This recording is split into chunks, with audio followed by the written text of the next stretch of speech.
I'm George Johnson. I am a volunteer here at the Society.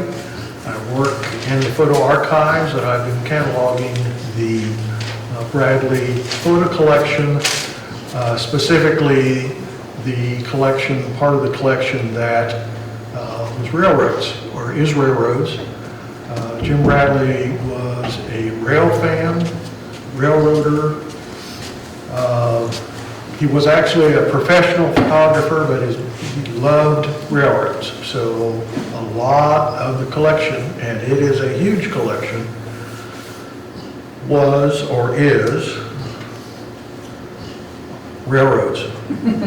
And that's a couple of pictures of the Bradley room, which is downstairs. It really doesn't do justice to the size of the collection. And as Richard alluded to, based on a particular skill, and that skill being I volunteered to do it, I am hopefully going to have a book ready by the end of this year, be ready for the holiday season. And the first topic, of course, it's a huge collection, is going to be Jim Bradley's collection of photographs that he took documenting the Iron Horse Rambles, and hence tonight's subject. Now, as for me, I also am an avid railroad fan. I am also an amateur photographer. I would not ever qualify myself as a professional. In each of those photographs, there are generally two very large objects. I'm the one wearing a hat.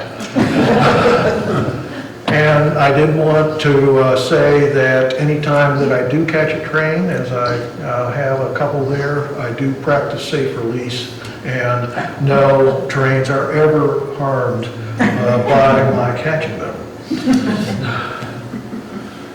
The Iron Horse Rambles was a series of excursions sponsored by the Reading Railroad between October 1959 and October 1964.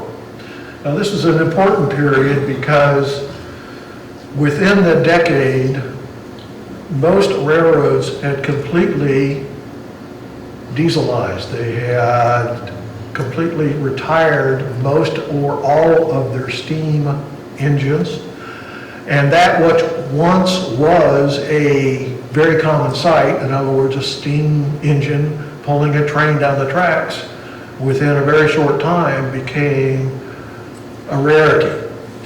So the Reading Company decided to take 4 of their locomotives out of retirement and have them pull excursions.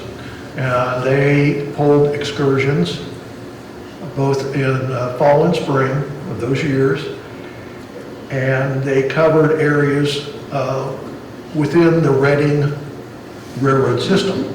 There are a couple of them that actually went outside. We're not going to cover those because Jim Bradley didn't photograph those. But there were a total of 51 trips over those years.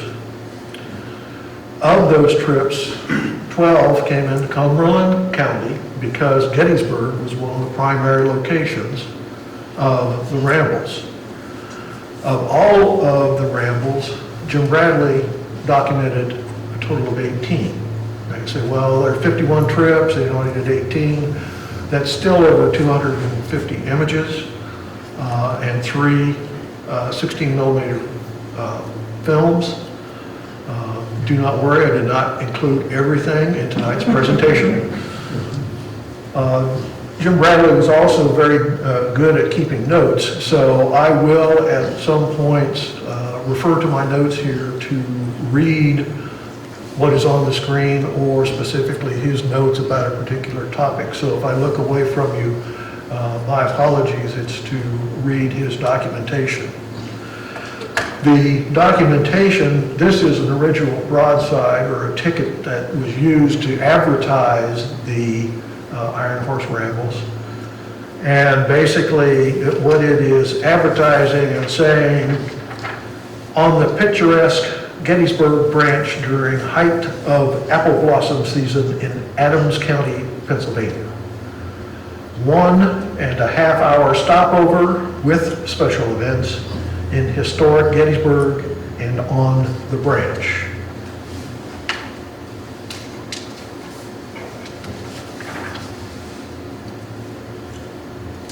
This is a map of the Reading system and indicates the routes.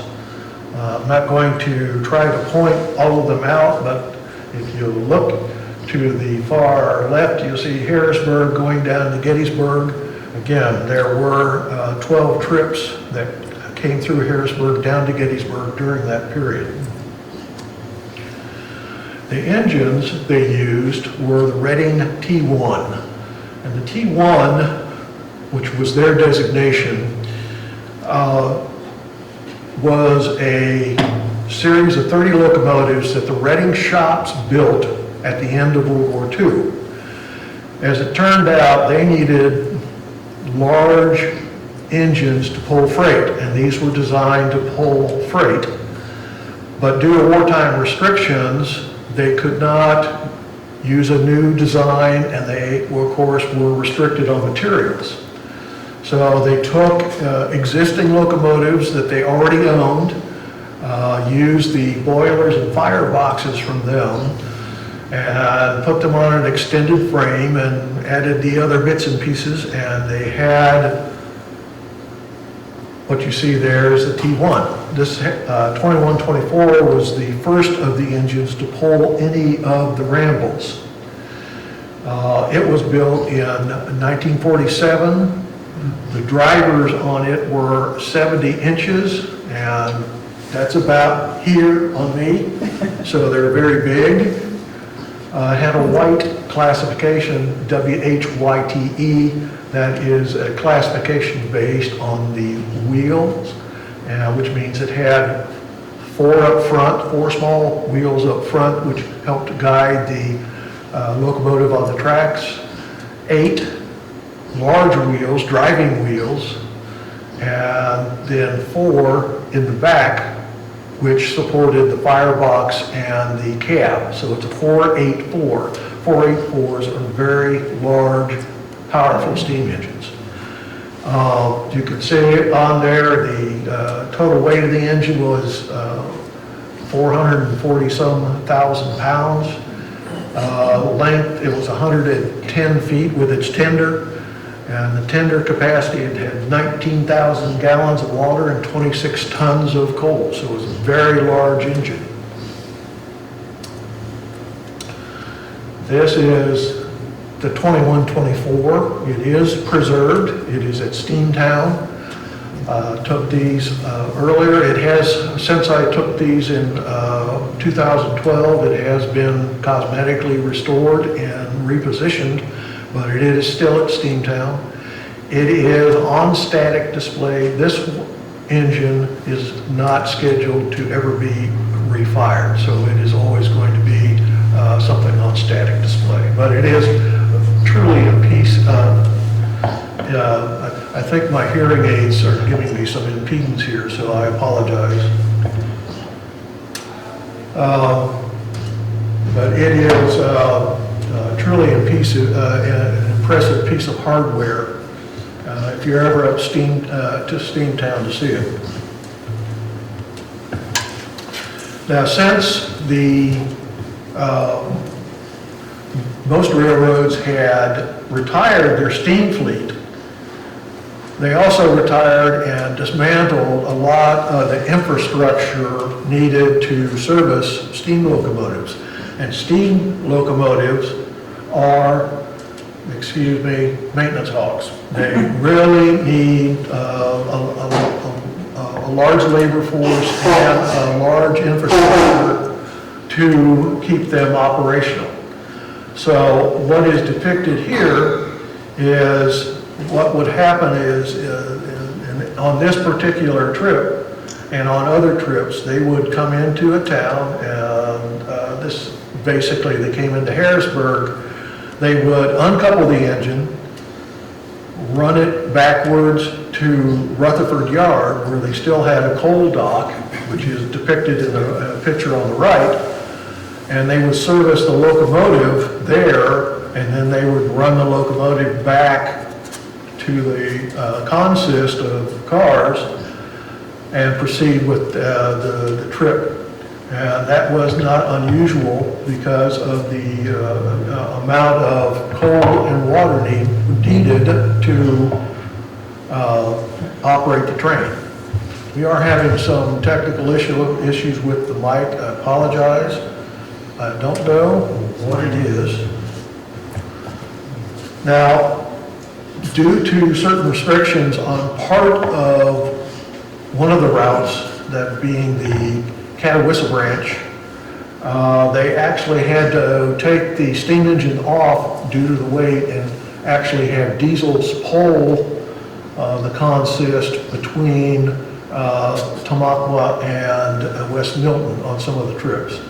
Also, they would use diesels on occasion in the mountainous areas as helpers, and there was one occasion with a trip that one of the trips that they had to use diesels exclusively because of a fire danger.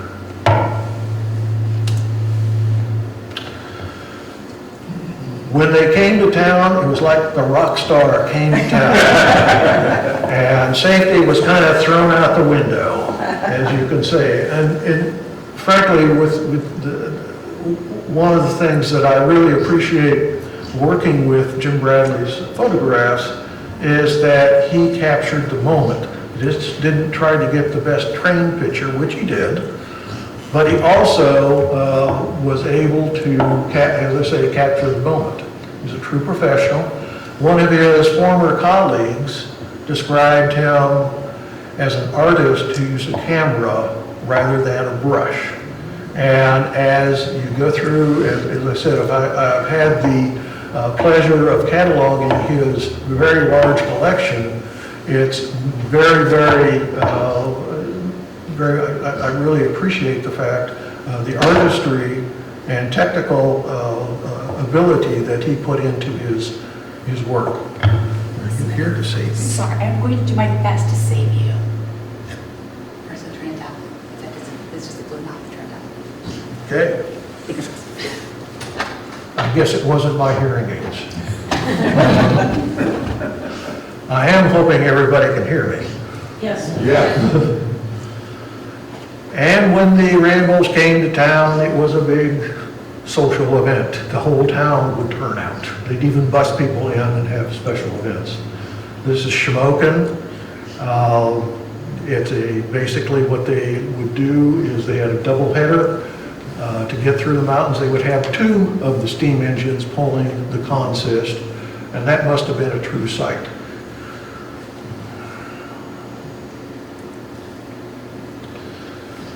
This is from one of the first trips that Jim actually rode the train.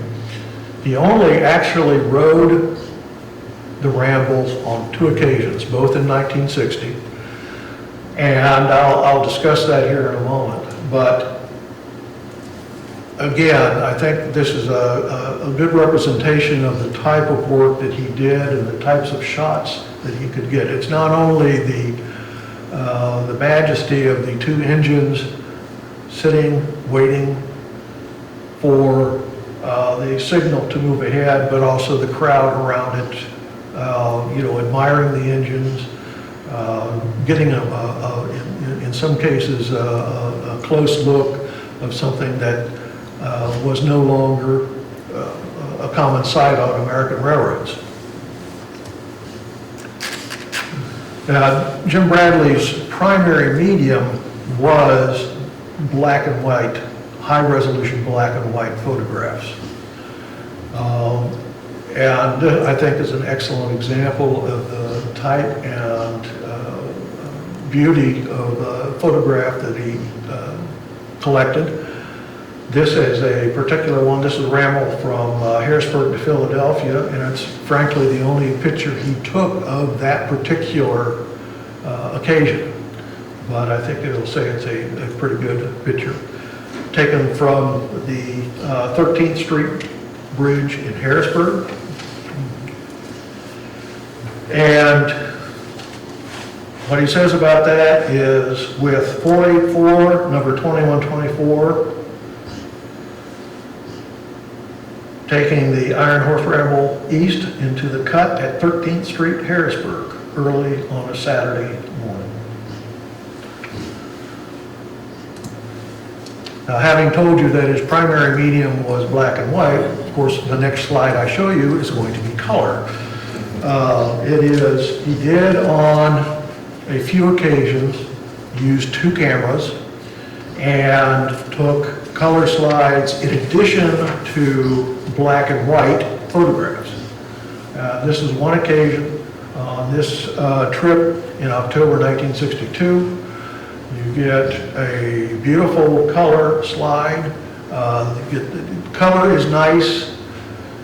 The problem is the resolution is not what you get from the high resolution black and white. So while it's good to have the colors, it just doesn't give you the resolution and clarity that a black and white photo, film photo, would give you. Plus, he developed most of his own work, black and white work especially.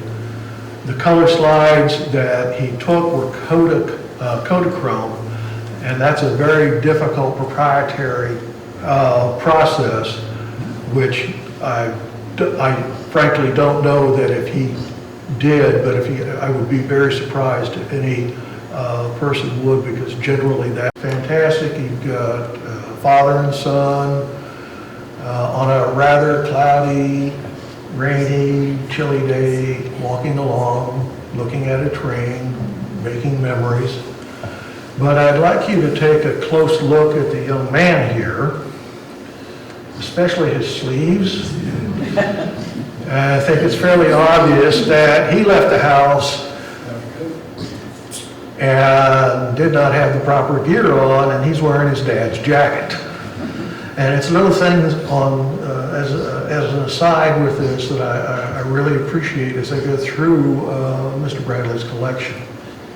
Now, I don't know of anyone who has ever experienced a child saying, "Oh, I'm not going to wear that jacket." Well, he's got a real heck of a memory. I'm going to transition now. I'm going to be covering Jim Bradley's documentation of the rambles that came through Cumberland County. Now, as Richard indicated, and I've stated earlier, I am going to be compiling a book, and the entire documentation, the entire body of work will be represented in that book. But for the talk this evening, I decided to concentrate on a select number of photographs that document the trips through Cumberland County. This happens to be one of Jim Bradley's favorite photographs. It is the Ramble crossing over the Susquehanna on the Reading Railroad Bridge, which is still there and is still used by Norfolk Southern today to serve.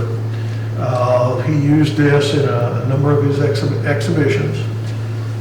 And, excuse me a minute here, I think I'm repeating again. And it shows just how long the train was. Now, when the trains came through Cumberland County, there was only a single engine. It's relatively, and I say relatively flat, you didn't need 2 big steam engines to pull them through Cumberland County. The first 3 locations I'll speak to are Brandtsville, Bolling Springs, and Red Tank. This is the Ramble that he documented in 1961, rolling through Brandtsville. Again, you can see the locomotive is at speed. You can tell that it's not working that hard because the black smoke's not coming out, which is indicating it's running very efficiently. And you can see the dust that it's kicking up along the way. It said that once they were up and running, sometimes the train would be moving at 70 miles an hour or more. They were known at times to be delayed, but even though this was an excursion, they would be running on a schedule. And it is said that if they were delayed at any location, they always made it up once they were up and running. This is the same location, only in 2022. Now, this is still a very busy line. Do you have a question? Go back a slide. Oh, that big. Okay, you can answer the question. Was his picture a twin track? Oh, yes, it was double track. Right. I mean,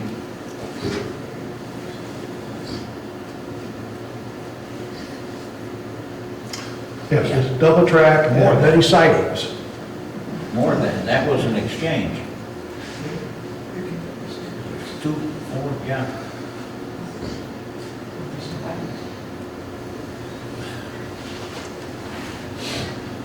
Now, single track, and and now it's Listening to you. listening to me. Wow. Technology is fabulous. I'm glad that I'm not allowed to swear at home, because there'd be all sorts of neat words up there right now if it was. But you can see this is single track. It's very busy. It is the Norfolk Southern. It is the Lurgan branch. It runs quite a few trains, freight trains a day, but all of the sidings and the double track have been removed. Next, we move to Bolling Springs, and that is the Race Street crossing. If you know Bolling Springs at all, the town would be off to the left. That is the old feed mill / station. As you can see, it's in rather tough shape. Doors are kind of hanging off the hinges and so forth. But it is also, at the time, it's a double track main. The second track was taken out in the early 1980s by Conrail.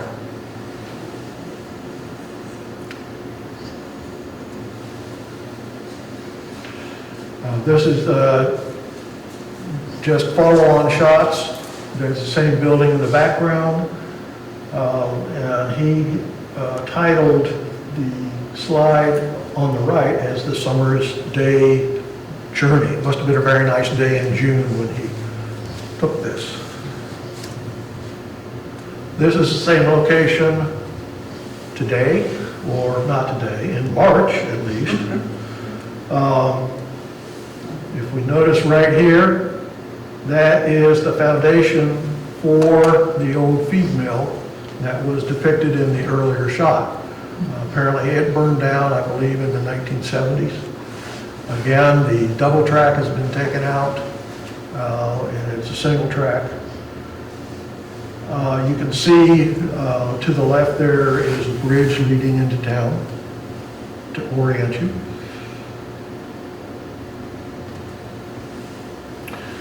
This is Red Tank, and this is 2102. 2102 is alive and well. This was taken in 1962. Here we are in 2022, and 2102 has been completely restored. It is now owned by the Reading and Northern Railroad, and they have restored it to operational status, and they will be pulling excursions with it starting this May. Really? And in fact, on Tuesday, just 2 days ago, they had the 2102 out on the main line pulling 50 empty coal hoppers. to test it. Don't expect that it will be coming into Cumberland County. It will be run over the Reading and Northern tracks between Port Clinton and Jim Thorpe. But it is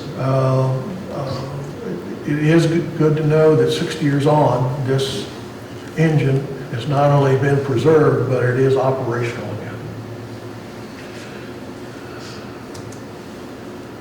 This is the red tape road crossing today. I'm assuming the folks who live next to the track got tired of the noise and planted a lot of trees. You will see there's a double track there. When Conrail took out the second track, they did leave a number of passing sidings, and this is one of the passing sidings that exists along the line still today. The next area I want to talk about are areas that were frankly Jim Bradley's favorite areas because they were very close to his childhood home. That being Carlisle Junction, the brick siding, and Mount Holly Springs. This is Carlisle Junction, so named because it was at the junction of the Philadelphia, Harrisburg, and Pittsburgh, or now Lurgan branch, and the Gettysburg and Harrisburg branch, which at that time ran from Carlisle down to Gettysburg. And it met the Lurgan branch here at Carlisle Junction. They had a tower there, GC Tower, GC being the telegraph code. And what that tower did, it was, in essence, it controlled traffic and kept the trains it kept the trains on the right track, if you like, because within there, if you'll see on the far left, a series of cables. Those cables controlled the switches between the tracks and the various branches. So there would be levers inside of the tower, and he could pull the levers and switch the tracks remotely, even if they were down the hill from the tower. On the right, you see the old station that was located there. It was closed at that time. The tower itself was decommissioned in April of 1964 and replaced by a big silver box. What is actually happening here, if you can see the gentleman here, is another function. That is the operator from the tower. And he has a device in his hand, which is basically a stick, a Y-shaped stick. And at the end of the Y is a string, and in the middle of that string is a paper, which are train orders. Now, there are no radios inside the cab of the steam locomotive, so what they had to do was telegraph or telephone later on orders to the tower, and the operator in the tower would take this device out in all weather, hand it up, and the engineer would swing his arm out and catch it, and catch the paper, and that would be his orders on what he could do proceeding forward. It might say, you have clear track to Gettysburg. It might tell him he had to stop at a certain area and let another train pass. And the same orders would be handed up to the conductor of the train, not only the engineer, because the conductor was also the person who is in charge of the train. So, go again, here's another picture of the tower. You have, actually, this is the operator and one of the Reading officials. What they're doing here is they have backed the train up and they're doing what they call a movie run. This is one of the special events that they would do. They would come to a certain location and you would be allowed to get off the train, and they would run it back and forth so you could get some pictures while they did that.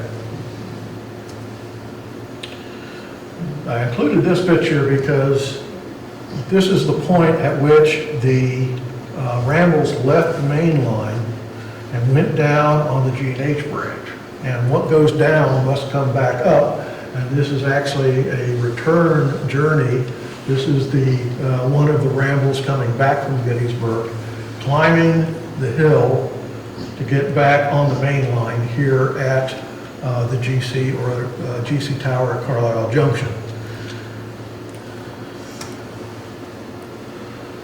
This is Carlisle Junction as of March 2022. Of course, the tower is long gone. I should have pointed out, if you see this area here and the bridge shots in the earlier shots, that is the overpass over Zion Road, to orient you where that is located. Of course, the tower is long gone, the station is long gone. Norfolk Southern has added a small building there which is used as a maintenance shed. You can see the piles of ballast and so forth, so they still use that as a collection point for their maintenance of way, but all of the track control and so forth is done remotely now.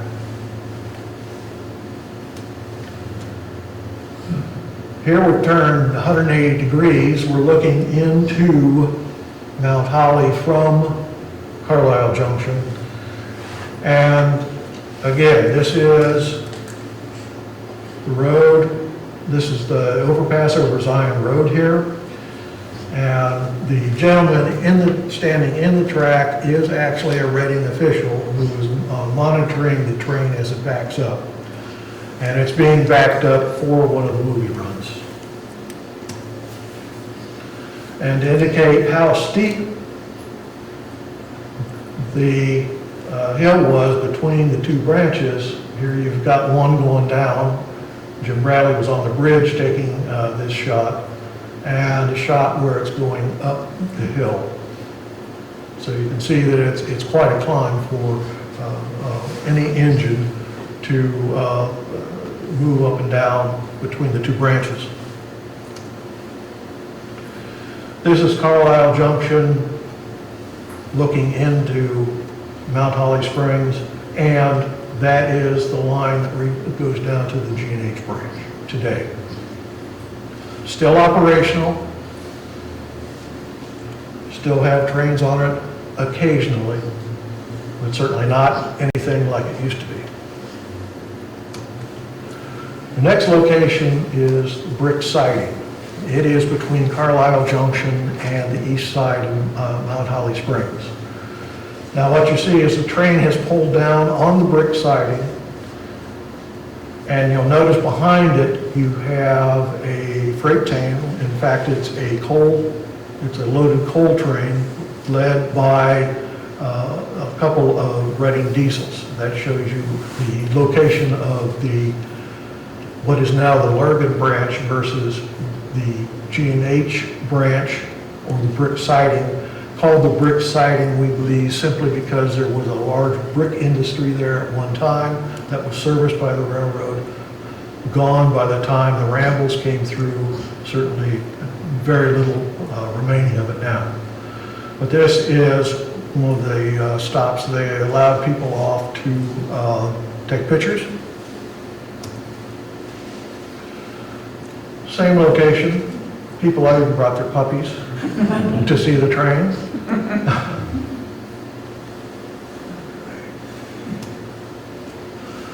Now this is a still that I took from one of the 16 millimeter movie films that Jim Bradley captured. And what is going on here at Brick Siding is something they had to improvise to service the train. Since the infrastructure for servicing steam locomotives had been largely dismantled, they've had to depend on the local volunteer fire department to come in to fill the tender.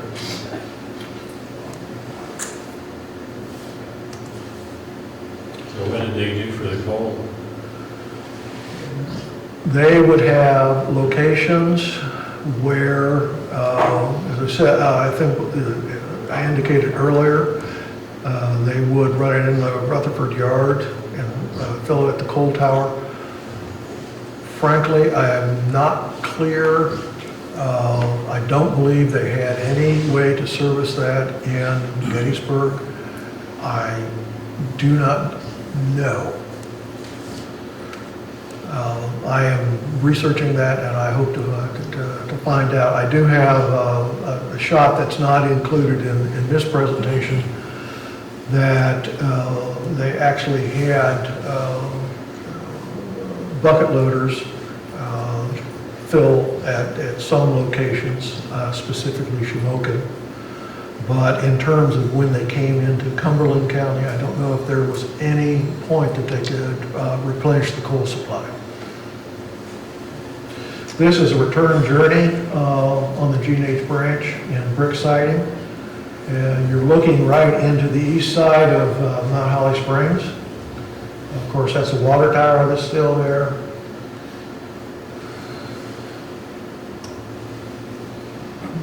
And it would come in, but you know, it's starting to climb up the hill back to the main line. This is turning 180 degrees, looking back towards the Lurgan branch. And the inset there is actually, at the time, they had a little sign there, it says the west end of brick siding. That is long gone. This is the same location today. Basically, it's Pine Street in Mount Holly Springs. And this line is now operated by the Gettysburg and Northern Short Line Railroad. It is an active freight line. You can see that they have parked a freight car there for interchange. Norfolk Southern will come and pick that up. And to indicate how close the Lurgan branch is, if you look right in the middle, that is actually a container on a flat car on a Norfolk Southern freight that was moving through at the same time as taking the picture.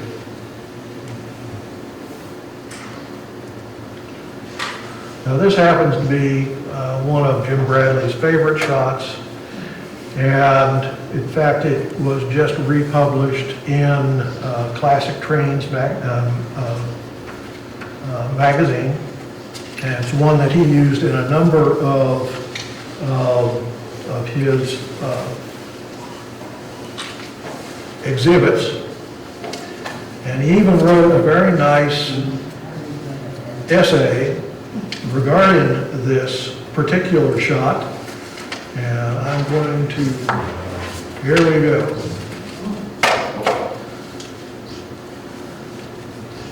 Now the picture was taken in April 1962.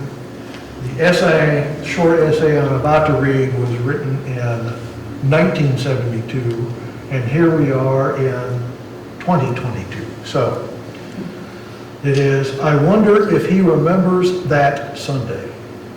It was April 29, 1962. The Reading Company was starting the third season of their Iron Horse Rambles. Old-timers around Mount Holly Springs were ever lamenting the end of steam some 10 years before. However, on this Sunday, Reading 484, number 2102, had taken an Apple Blossom Sunday ramble to Gettysburg over the Gettysburg and Harrisburg branch. Steam fans and old-timers alike turned out. Even the Blossoms were out. It was a warm day.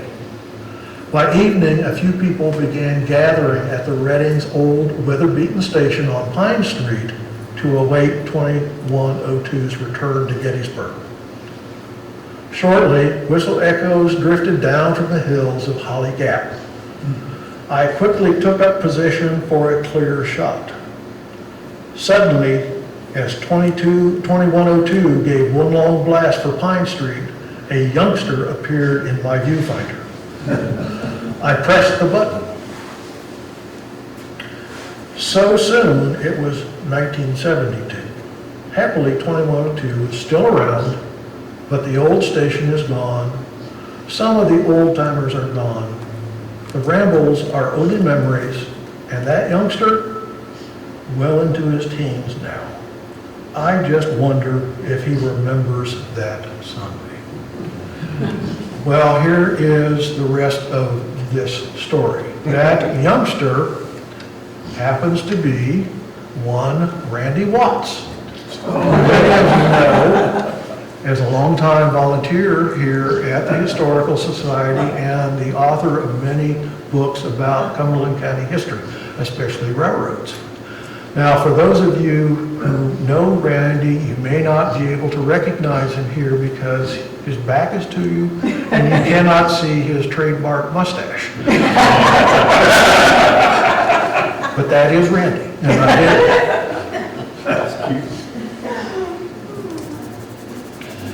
This is the same location taken about a month ago. Shift a little bit so you can see the water tower. Where I was standing to take that particular picture, there used to be a track. It was the track that went in front of the old station and the freight station. This area, of course, is where the station stood. It was taken out of commission in about 1967.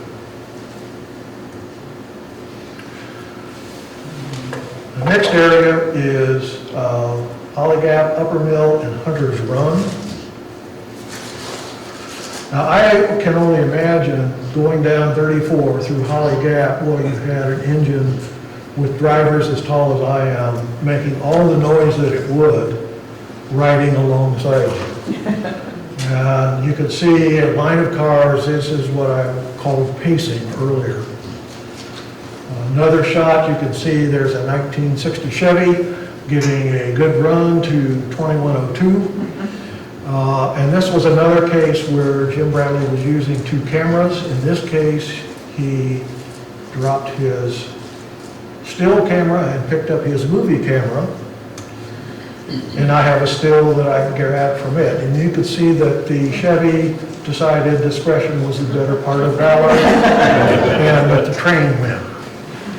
This is the crossing that is still there on Pennsylvania 34. It's heading down, and now the train is heading down through Upper Mill, headed towards Gettysburg. Another shot, not the same train or same day, but this is Upper Mill. In the far background is Pennsylvania 34 after it does the big curve around the buildings there. This is another one of Jim Bradley's favorites. Westbound to Gettysburg on the Gettysburg and Harrisburg branch. Number 2124 starts the climb towards Hunter's Run, approaching the mill race at Upper Mill and the Holly Gap of South Mill.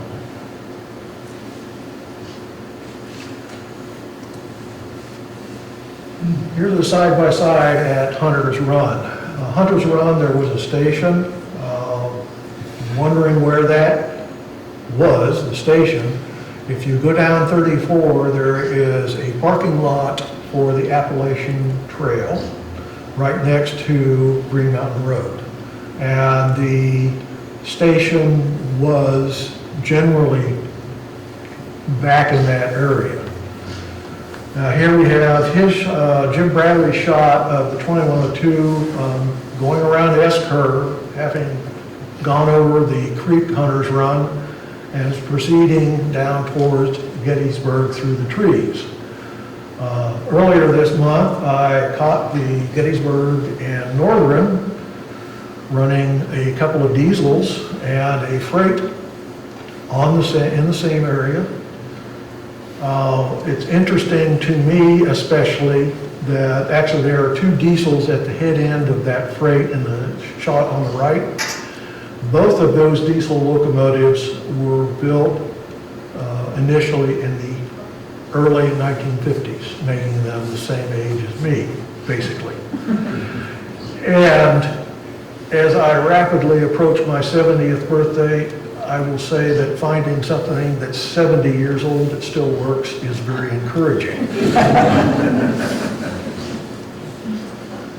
The last areas we'll take a real quick look at Piney Mountain, Goodyear, and Starners.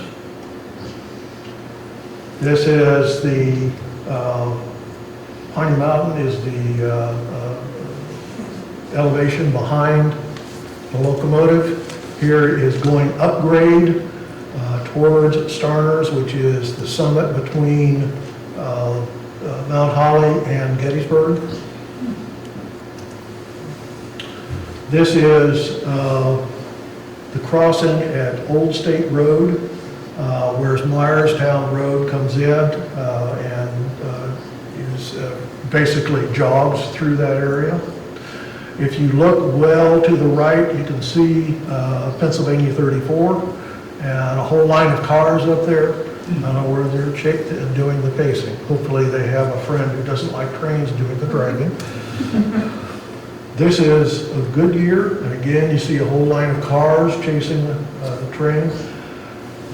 I didn't take pictures of these two areas because it is so overgrown now that it's really unrecognizable.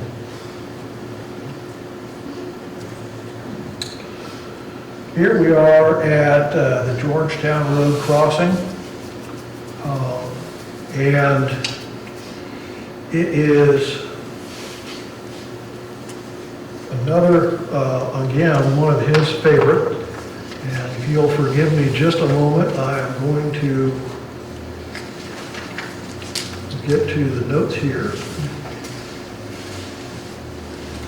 Why were these his favorite? Did he grow up in this area? Yes, in Mount Zion. He grew up close to Carlisle Junction. So basically, what you have is, he writes, slow progress, loud exhaust.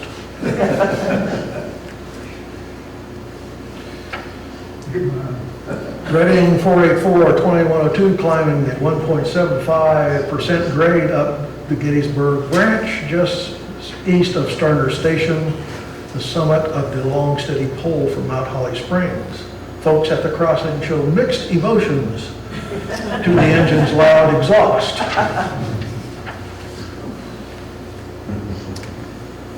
And again, what it kind of looks like today. And it is still operational. I actually did not include the pictures of the same train I had earlier on the branch there. This is coming into Starner Station, also known as Starner Siding, or just Starners. It's a small station, and it's right on the border between Gettysburg, Adams County and Cumberland County. And it kind of in tough shape today. Same location.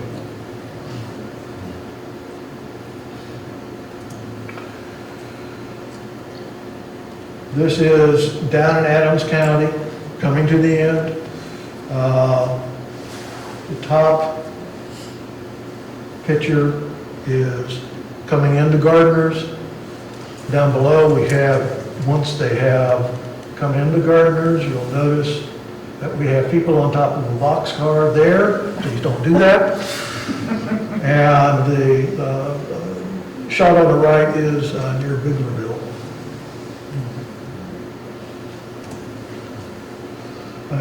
Here, the Ramble has reached Gettysburg. I included this one because of this intrepid individual down here with the umbrella. I don't know how many of you might know rail fans or ever wondered, but this should confirm that rail fans don't have the sense to come in and out of the rain.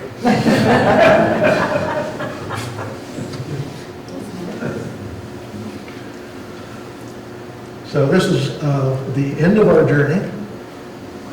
I will be available for questions.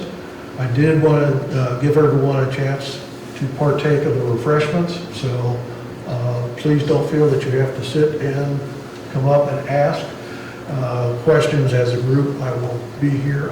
It is Thursday though, and I only answer easy questions on Thursday. And the last slide I have is one that I'm going to revisit, and I think it is quite apropos for today, especially since we're back, have gone back into winter. And it has to do with making memories and how priceless those are. But you still should dress for the weather. Thank you all very much.